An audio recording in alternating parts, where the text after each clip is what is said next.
예, 안녕하십니까. 저는 동의대학교 미디어 광고학부 신문방송학 전공 조교수로 있는 이상욱이라고 합니다. 오늘 여러 선생님들과 함께 영화와 애니메이션에 나타난 인공지능의 모습, 그리고 그것을 통해서 우리 인간의 모습을 한번 돌아보는 시간을 좀 가지려고 합니다. 이렇게 영상으로 이야기를 좀 나누게 돼서 참 아쉬운 마음도 있지만, 그래도 여러 자료들과 사진들 이런 것들을 보면서 선생님들과 함께 우리 인간의 모습이 과연 무엇일까 다시 한번 돌아보는 기회가 되었으면 합니다. 네, 저 소개부터 조금 더 자세히 드리면요. 저는 신문방송학 전공 조교수로 있지만 원래 전공은 연극영화학과 영화 전공자입니다.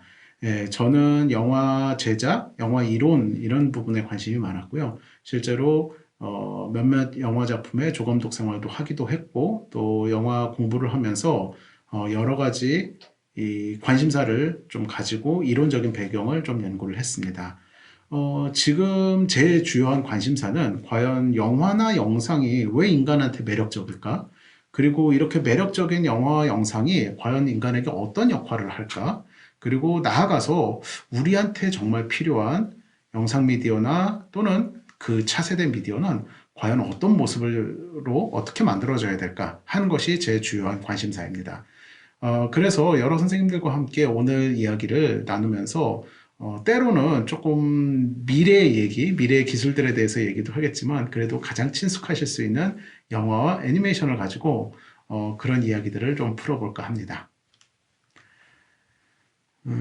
제가 생각하기에 영화 속에 그려지는 세상은 다른 미술사하고도 비슷합니다. 즉, 있는 그대로의 사실을 기록하고 싶은 마음을 가지고 있는 영화나 영상들도 있습니다.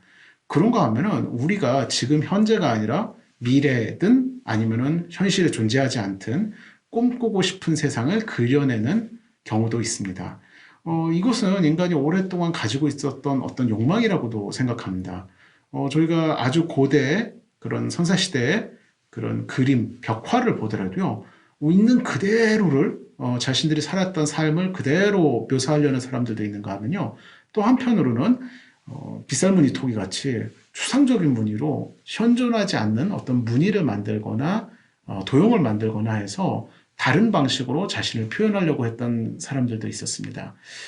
그래서 이것은 세상은 이해의 대상인가? 또는 세상은 뭔가 창작하고 그 안에서 뭔가 새로운 것을 만드는 것인가라는 그런 철학적인 질문을 미학적으로도 가지고 있는 것 같습니다. 이게 영화에도 그대로 이어진다고 생각합니다, 저는. 그래서 영화 속에서도 있는 그대로의 삶을 기록하려는 영화들도 있습니다. 그런 영화들이 흔히 다큐멘터리 영화죠. 네. 그런가 하면 또 한편으로는 극영화, 실험영화 이런 쪽에서는 현존하지 않는, 특히 이제 저희가 오늘 주로 다루게 될 SF 영화 같은 경우에는 그야말로 진짜 현존하지 않는 미래를, 현존하지 않는 세상을 새롭게 그려내고 상상하는 것이 주요한 영화의 진행 방향입니다. 그래서 실은 있지도 않은 모습을 그려내고 또는 미래를 상상하면서 만드는 SF 영화는 때로는 우리가 꿈꾸고 또는 우리가 머릿속에 가지고 있는 어떤 상상들을 실현시켜주고 그것을 미리 예측하는 역할을 한다고 저는 생각합니다.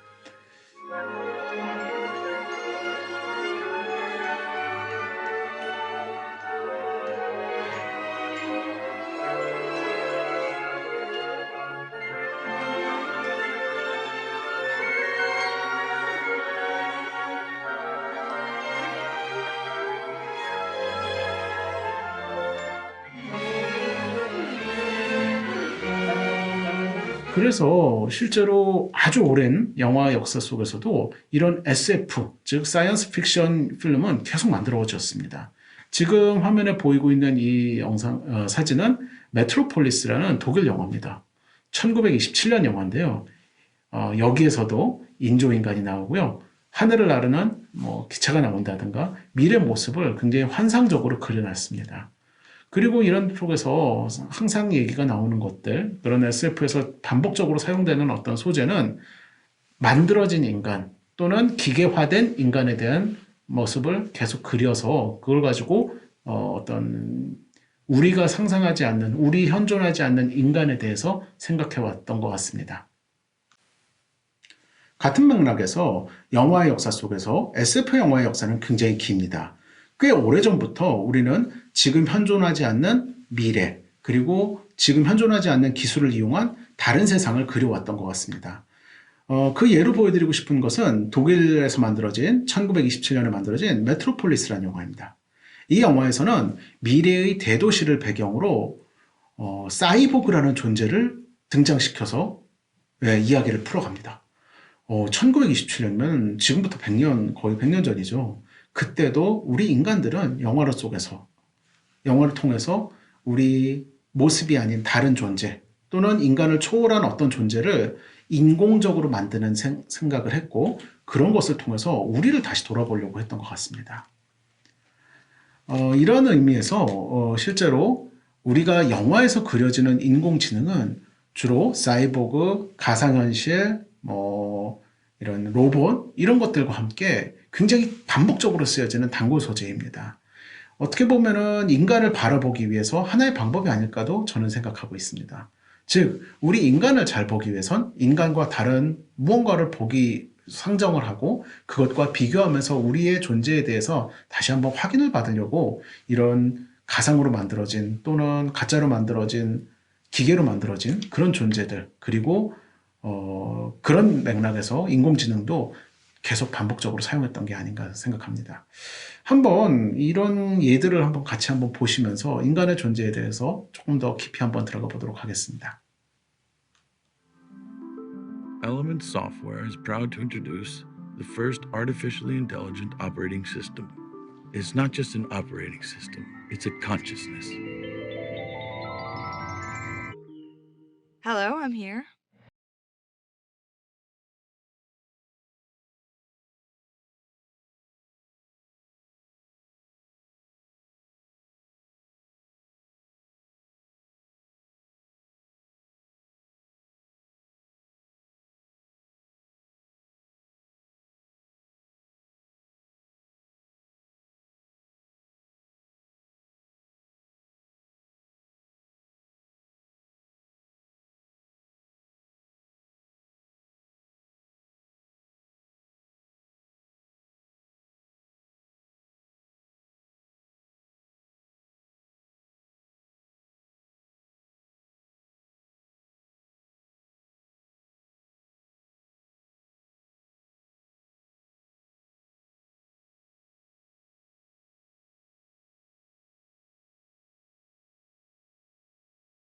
그래서 오늘 처음 선생님들과 이야기 나누고 싶은 작품은 허라는 미국 영화입니다.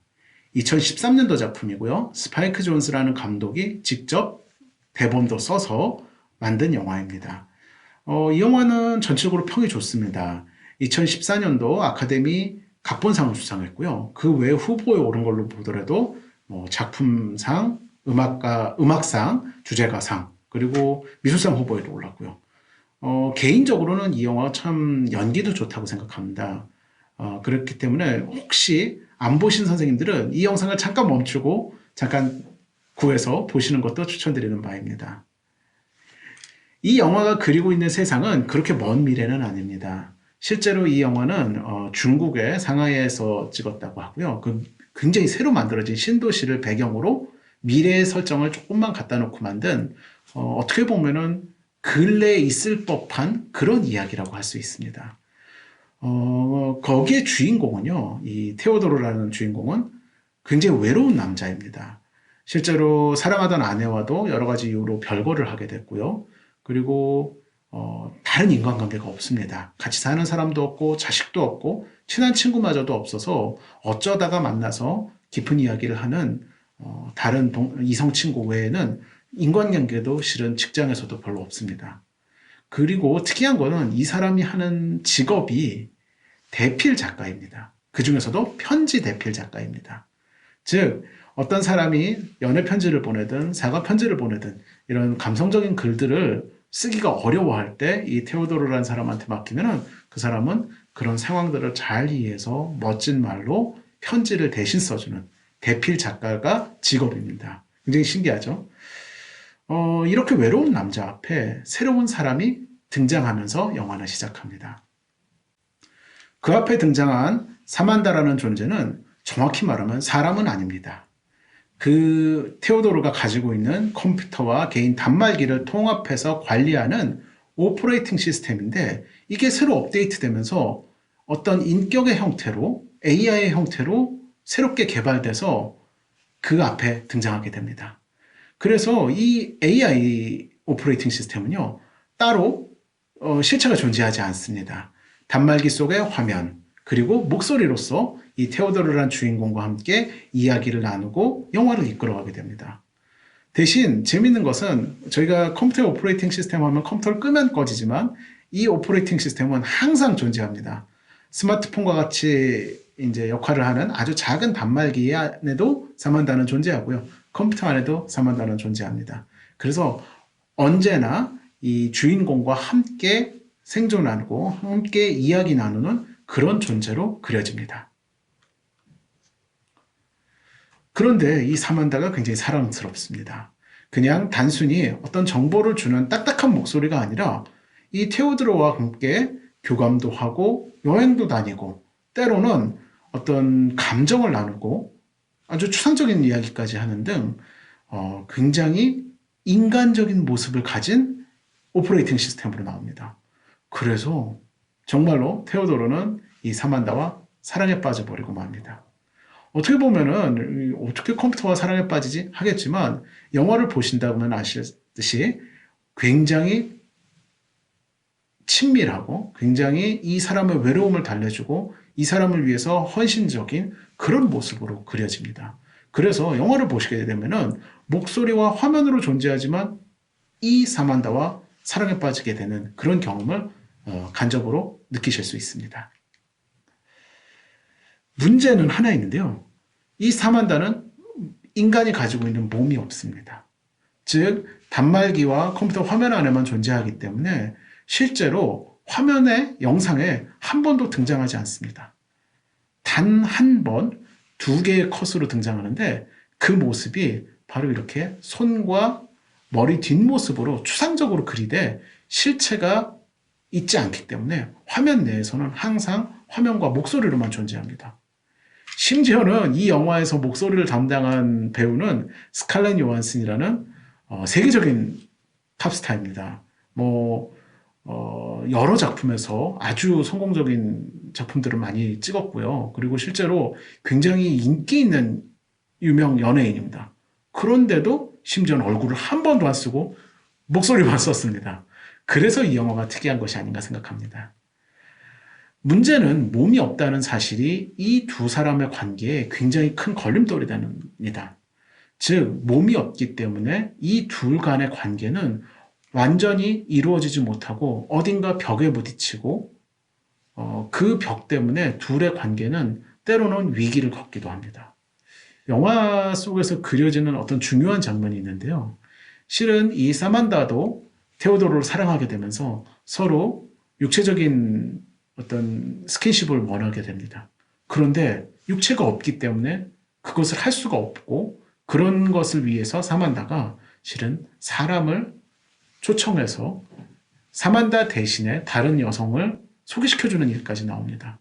그렇지만 테오도르는 이 관계 속에서도 사만다를 느낄 수 없기 때문에 거부하고 둘의 관계는 육체가 존재하지 않는 상태로 이어지게 됩니다. 다른 한편으로 사만다는 혹시 다른 몸을 가진 존재가 아닐까요?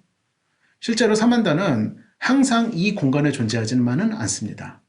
네트워크에 항상 연결돼서 다른 이들과 이메일이든 영상이든 정보든 항상 나누면서 이 테오도르하고만 있는 것이 아니라 다른 존재, 다른 사람들 또는 다른 오퍼레이팅 시스템과도 계속 소통을 하면서 존재하게 됩니다. 즉 공간적으로 이 공간 또 어떤 물리적으로 이 신체라는 물리적인 그 조건에 갇혀 있는 것이 아니라 가상의 공간, 가상의 상태에서 존재하는 그런 존재일지도 모릅니다. 그렇기 때문에 어떻게 보면은 우리가 가지고 있는 인간이 가지고 있던 물리적인 생태적인 한계를 벗어나는 새로운 인간의 모습으로 볼 수도 있을 것 같습니다. 실제로 영화를 보시게 되면은 그 결론 부분에 이제 마지막에 실제로 이런 존재이기 때문에 테오도르와 영원히 할 수 없고 둘의 사랑이 큰 위기를 맞게 됩니다. 이런 모습을 본다면은 우리 인간이 가지고 있는 어떤 몸에 대해서 다시 한번 생각해 볼 수밖에 없습니다. 때로는 몸은 어떤 정신에 지배당하는 어떤 하위적인 존재로 보는 경우도 있지만 우리의 몸은 우리의 존재를 있게 하고 또 정신과 함께 상호소통하면서 우리의 존재를 증명하는 그런 역할을 하고 있습니다. 그런 면에서 우리가 몸이라는 존재, 육체라는 존재를 어떤 천한 것이나 또는 부족한 또는 한계로 본다라는 것은 어떻게 보면 우리 인간의 존재를 올바르게 이해하고 있지 않은 그런 조금 구시대적인 사고가 아닌가 생각해 봅니다. 제가 이런 생각을 하게 된 이유는 인지학, 특히 인지주의, 그리고 그 중에서도 체화된 인지 이론을 공부하면서부터입니다. 인지학은 1950년대부터 만들어졌고요. 인간의 마음, 인간의 존재, 인간의 인식이 어떻게 만들어지는가를 종합적으로 사고하면서 여러 학문들이 같이 결합해서 만들어진 융복합적인 학문입니다. 실제로 심리학뿐만 아니라 철학 또는 인공지능을 연구하는 공학 또는 과학, 생물학 그리고 뇌과학까지 굉장히 다양한 분야들이 모여서 같이 인간의 마음은 어떻게 구성되는가, 인간의 알은 어떻게 구성되는가에 대해서 공부하면서부터 발전한 그런 새로운 학문 체계입니다. 특히 이 중에서 체화된 인지 관점은요, 우리의 존재, 우리의 생각을 단순히 머릿속에 있는 정신으로만 한정하지도 않고요, 우리 몸으로만 한정하지도 않고, 이 몸과 정신이 통합돼서 그리고 더 나아가서는 우리 주변 환경과 인공물까지도 우리의 암과 인식, 마음을 구성하는 요소라고 봅니다. 그런 면에서 본다고 하면은 아까 얘기했던 사만다의 존재도 우리의 몸을 벗어난 그렇지만 정신은 우리와 유사한 조금은 다른 상태의 인간의 모습으로 볼 수도 있습니다. 이런 관점에서 본다면은 이 그녀라는 영화에서 테오도르와 사만다가 다른 인간들의 사랑과 왜 같은 사랑을 하고 왜 다른 사랑을 하는지를 좀 살펴볼 수 있을 것 같습니다. 그들은 다양한 상호작용을 통해서 감정을 공유하고 삶을 공유합니다. 그러면서 영혼을 서로 나누지요. 이런 것은 우리가 일반적으로 인간들이 하는 사랑의 대표적인 예라고 할 수 있습니다. 즉 우리의 정신세계가 같이 합일되면서 나누는 그런 사랑이죠. 그렇지만 사만다는 육체, 몸이 없습니다. 그렇기 때문에 우리 인간의 삶과는 다른 삶을 살 수밖에 없고 그렇기 때문에 이 둘의 사랑은 다른 인간들의 사랑과 다를 수밖에 없는 것 같습니다.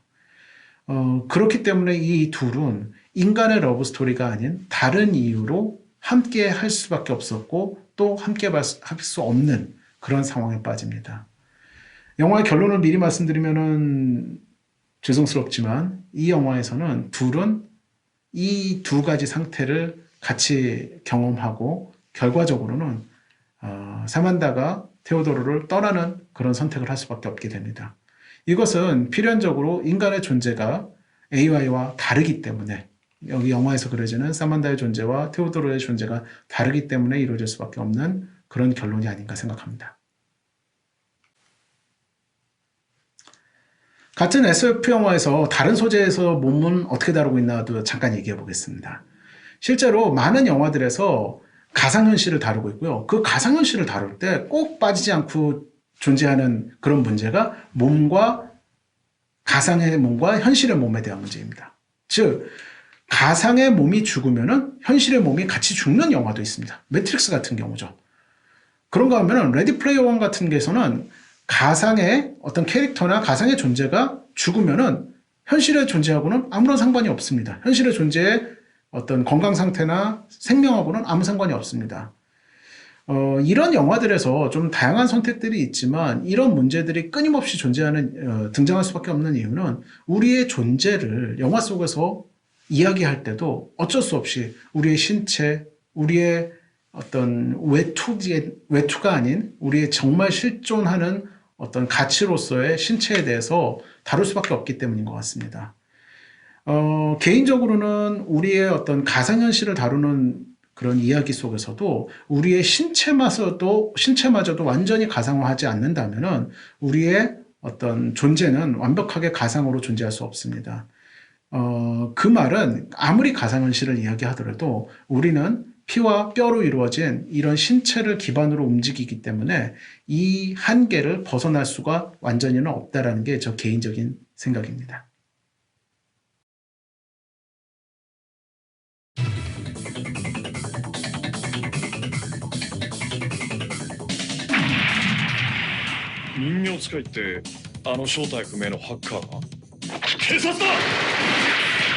国籍推定アメリカ。年齢、性別、経歴すべて不明。プロジェクト2501人形使い計画確かめてみるさ自分のゴーストでな You are the first of your kind, but you're not invulnerable. Maybe next time you can design me better. Everyone around me, they feel connected to something. Connected to something I'm not. 行くぞ。こんなところで再会するなんてね。戦争ごっこを楽しもうぜ久しぶりだな 이번에는 애니메이션 얘기를 좀 해보겠습니다. 애니메이션 중에서 일본 애니메이션 시리즈 공각기동대가 있습니다. 공각기동대는 꽤 오랜 기간 만들어졌습니다. 1990년대부터 작년까지도 계속 시리즈물이 나오고 있고요. 극장판 영화로도 나오고 있고 실제로 실사 영화가 미국에서 만들어지기도 했습니다. 방금 전에 얘기 드렸던 매트릭스나 실제로 많은 SF 영화에 어떤 모티브를 준 굉장히 중요한 작품으로 인정받고 있고요. 벌써 나온 지가 20년이 훨씬 지난 영화지만 벌써 초창기부터 이런 신체와 사이보그, 가상 공간 또는 AI 문제까지 정말 폭넓게 다루고 있기 때문에 저는 지금도 다시 우리가 주목해봐야 되는 그런 작품이 아닌가 생각합니다. 이 공각기동대는요, 아까 그녀와 같이 아주 먼 미래는 아닙니다. 시기상으로는 그 설정상으로는 2030년 설정도 있고 2045년 설정도 있지만 이렇게 아주 먼 미래의 이야기는 아닙니다. 그렇기 때문에 이 좀 배경이 현실하고도 굉장히 맞닿아 있습니다. 다만 현실에 대해서 그렇게 행복하게 그리고 있지만은 않습니다. 암울한 미래상이고요. 실제로 인간이 안 좋은 모습들, 빈부의 격차라든가 아니면은 어떤 정치적인 문제라든가 이런 문제들, 그런 국가 간의 분쟁이라든가 이런 안 좋은 면은 극대화되어 있고 실제로 기술 문명의 발달을 혜택을 모든 사람이 보지 못하는 굉장히 어두운 모습으로 그리고 있습니다. 그런데 저희가 계속 앞에서 얘기 드렸던 어떤 인간의 존재에서 몸에 대해서 얘기 드릴 때 이 영화에서도 좀 주목할 만한 부분들이 있습니다.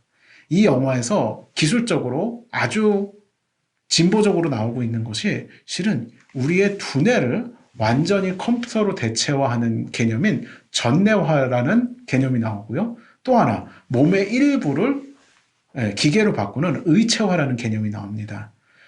즉 우리의 뇌를 완전히 컴퓨터가 대체하기 때문에 우리 뇌를 통째로 생물학적인 뇌를 떼어내고 거기를 전자장치로 대체할 수도 있고요. 또 우리 몸의 일부가 고장나거나 다치거나 또는 기능적으로 더 나은 기능을 원하면은 이 기계로 돈을 주고 살 수 있는 몸의 일부 때로는 굉장히 많은 부분까지도 대체할 수 있는 그런 배경에서 시리즈가 진행이 됩니다.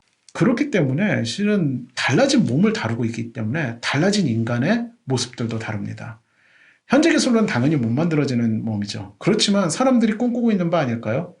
어떤 신체적인 결함이 있는 것을 기계로 다 고쳐낸다든가 또는 우리의 어떤 존재를 뇌의 한계를 벗어나서 컴퓨터로 넣기 때문에 어떤 더 빠른 판단, 더 많은 정보, 때로는 영혼 불멸까지도 노릴 수 있는 그런 미래를 그리고 있기 때문에 현실 세계에 대한 묘사는 굉장히 암울하지만 이런 기술적인 미래는 굉장히 밝게 그리고 있는 상황입니다. 그렇기 때문에 이런 달라진 몸 때문에 달라진 인간 존재에 대해서 끊임없이 물어봅니다. 어떤 존재는 완전히 사이보그도 있습니다. 그런 사람들은 영혼이 없고 완전히 기계로 만들어진 것이기 때문에 아주 이 하등의 일들, 아주 기계적인 일들을 주로 맡고 있고요. 또 한편으로 어떤 사람은 자신들이 의체화나 전내화를 반대하기 때문에 그냥 인간의 몸으로 사는 사람들도 있고, 때로는 뭐 눈이라든가 근육이라든가 많은 것들을 의체화해서 사이보그와 인간의 중간 형태로 살고 싶은 사람들도 그려집니다. 재밌는 것은 이런 선택을 개인의 의지로 받아들이게 하고 개인의 의지로 인정하고 있다는 게 이 시리즈 전편에서 굉장히 재밌는 사실입니다. 그래서 이 영화에서 다루고 있는 여러 가지 질문들이 있습니다. 과연 인간의 본질은 몸에 있는가, 두뇌에 있는가? 이런 질문들을 계속 던집니다. 즉, 의체화된 인간도 인간인가, 전내화된 인간도 인간인가에 대한 물음을 계속 던집니다.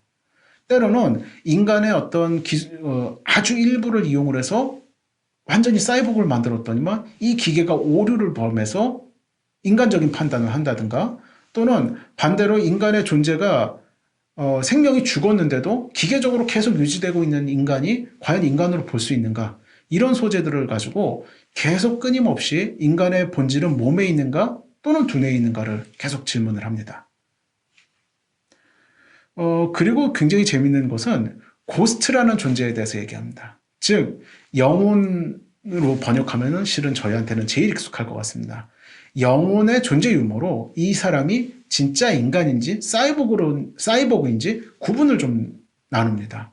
즉, 아무리 인간적인 판단과 인간적인 선택을 하는 AI라고 하더라도 태생 자체가 인간이 아니면은 사이보그로 보고, 인간이 아무리 의체화됐다 하고 전내화됐다 하더라도 원자의식, 영혼이 있는 사람들은 인간으로 보는 그런 구분법을 이 시리즈 내에서 계속 유지하고 있었습니다. 그렇기 때문에 이런 존재를 얘기할 때 고스트의 존재에 대해서 계속 끊임없이 에피소드가 나오는데요. 다만 이 시리즈에서 정확하게 고스트가 무엇인지를 밝히고 끝나지는 않습니다. 다만 시리즈 전체에 고스트가 생성되는 어떤 존재에 대해서 얘기하면서 고스트는 과연 어떻게 만들어질까에 대한 논의는 계속 이어집니다. 그리고 또 하나 재밌는 것은요, 이 인간의 뇌가 전자화가 되면은 얘를 해킹을 할 수 있다고 나옵니다. 즉, 우리의 뇌를 해킹함으로써 우리의 기억을 완전히 조작할 수도 있습니다. 기억이 조작되는 것들은 스릴러물이나 뭐 여러 영화에서도 많이 다뤄지는데, 이런 존재의 근거를 기억으로 보는 것도 이 세계에서는 의심받을 수 있는 것입니다. 즉, 나의 존재는 아이를 키우고 가부장적인 어떤 남편으로 생각했는데 실제로 그 기억은 외부에서 주입되어 있는 가짜 기억이라면 과연 나의 존재는 무엇일까?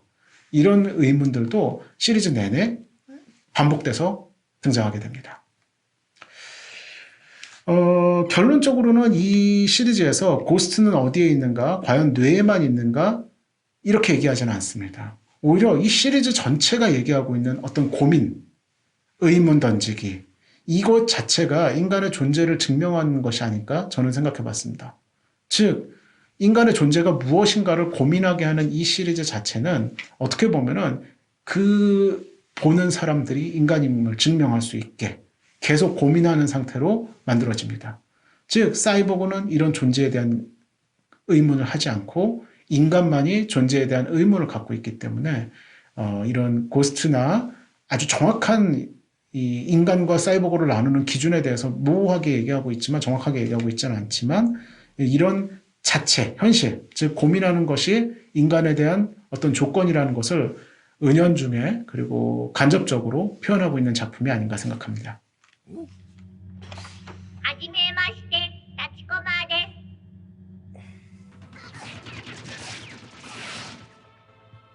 す。獲得したものって。それはね、個性。個性だ。それにね、なんだか前にはよくわかんなかった神ってやつの存在も近頃はなんとなくわかる気がしてきたんだ。生きている、生きているから笑うんだ。僕らはみんな生きている、生きているから嬉しいんだ。 네, 이 시리즈가 전편을 통해서 인간에 대한 고민을 던지고 그 고민이 우리 인간의 존재에 대해서 다시 한번 생각해보게 하고 인간의 어떻게 보면 영혼을 증명하는 하나의 방법일 수도 있다라고 말씀드렸는데요. 그런 거에 있어서 저희가 주목해 볼 만한 하나의 캐릭터가 있습니다. 이 공각기동대 시리즈에 반복적으로 나오는 타치코마라는 캐릭터입니다. 타치코마는 전투 로봇입니다. 전투를 위한 전투 로봇이고 그래서 전차라고 표현합니다. 4개의 발이 있어서 때로는 걷듯이 움직일 수도 있고 바퀴가 있어서 미끄러지듯이 갈 수도 있습니다. 전투 로봇이기 때문에 무기도 있고요. 또 팔도 있습니다. 그래서 어떤 동작들을 수행하는 역할을 하기도 하고 뒤에는 사람을 1명 정도 태울 수도 있습니다. 근데 이 타치코마가 굉장히 특이한 것은 AI가 내장되어 있고요. 스스로 판단하고 스스로 명령을 수행하기도 하지만 어떤 사고 기능이 굉장히 다른 사이보그들보다 월등히 좋다는 것입니다. 그리고 결정적으로 이 타치코마는 한 대가 아닙니다. 여러 대의 타치코마가 서로 네트워크돼서 완벽히 경험을 공유하기도 하고 서로 토의도 하고 때로는 이런 다양한 활동들을 함께 모여서 하는 일을 하게 됩니다. 그래서 초창기 때에는요, 이 모습들이 그냥 단순히 연결되어 있고 계속 질문을 던지고 고민을 하고 때로는 그런 걸 얻기 위해서 정보를 찾기도 하고요. 그리고 판단에 따라서 스스로 행동하기도 하지만 결과적으로는 이 고스트를 가진 것 같은 단계를 계속 거쳐가게 됩니다. 그래서 철학서를 읽지를 않나 아니면은 이 시리즈 중에 2번째 시리즈에서는 이 인류를 구하기 위한 아주 중대한 결정을 스스로 하기도 합니다. 그렇기 때문에 이런 모습을 본다라고 하면은 어떻게 보면 인간보다 더 인간다운 인간이 그리는 가장 이상적인 인간의 모습을 혹시 타치코마가 그려내고 있는 것이 아닌가 생각해 봅니다. 그렇기 때문에 타치코마의 발전 과정은 인간이 증명되고 있는 인간의 모습을 그리고 있는 그런 과정이라고 볼 수 있습니다. 타치코마가 고스를 가지는 과정은 그렇습니다. 끊임없이 고민을 합니다. 왜 이럴까? 왜 이럴까? 굉장히 호기심이 많습니다. 그리고 어떤 추상적인 것들에 대해서 굉장히 많은 의문을 가지고 있습니다. 그리고 그걸 주변에 의해서 같이 소통하면서 토의하고 같이 이야기를 나눕니다. 왜 너는 무엇이라고 생각하느냐 하는 토의를 끊임없이 스스로 하게 됩니다. 그리고 결정적으로 그런 판단을 하고 그것을 행동을 하게 되는 것이 이 타치코마가 고스트를 가지게 되고 고스트를 증명하는 과정입니다. 이것은 실은 인간이 존재를 증명하는 방식하고 유사하다고 봅니다. 인간이 존재하는 이유를 끊임없이 고민하고 또 그것에 대하여 서로 소통을 하고 그리고 그 판단에 따라서 행동을 하는 것이 우리가 그리고 있는 전인적인 인간상이라고 하면은 이것이 이 타치코마한테도 그대로 보여지는 것입니다. 아까 이야기 드렸던 체화된 인지체계도 몸, 두뇌, 환경 그리고 이런 것들을 끊임없이 소통하면서 상호작용하는 과정에서 이 인지체계도 만들어진다고 봅니다. 체화된 인지에서는. 그런 면에서 만약에 이런 기능들이 더 잘 이루어지고 우리가 가지고 있는 인간적인 한계들을 벗어난다라고 하면은 우리가 그리고 있는 어떤 인간의 이상형, 인간보다 더 인간다운 더 초월한 존재가 될 수도 있지 않을까? 그렇게 이 드라마는 그리고 있고 저는 그렇게 해석을 하고 있습니다. 네, 영화와 애니메이션 한 편 갖고 인간의 존재까지 얘기하는 거, 예, 과장이 좀 심했죠. 그렇지만 저는 그렇게 생각합니다. 이런 SF 영화, SF 애니메이션은 어떻게 보면 아이들의 오락거리일 수도 있죠. 또는 정말 그냥 단순한 꿈일 수도 있습니다. 그렇지만 그런 꿈과 오락거리가 실은 인간들이 만든 것입니다. 인간들이 만들었기 때문에 인간들이 가질 수밖에 없는 고민들, 의문들이 자연스럽게 담길 수밖에 없었고 그런 고민들을 드러내는데 인공지능이 그런 소재로 됐기 때문에 저는 이런 두 영화들을 통해서 우리가 인간의 존재에 대해서 조금 살펴볼 수 있지 않았나 생각해 봅니다.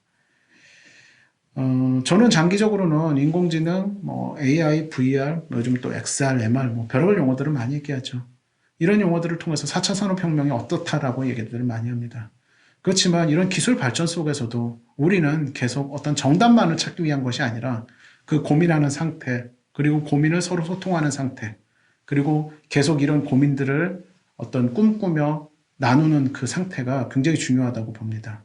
이렇게 돼야지만 인간이 인간다워지고 인간의 존재를 변화하는 존재로서 볼 수 있고 더 나아가서 이 주변 환경과 인간의 공존을 이야기할 수 있는 것 같습니다.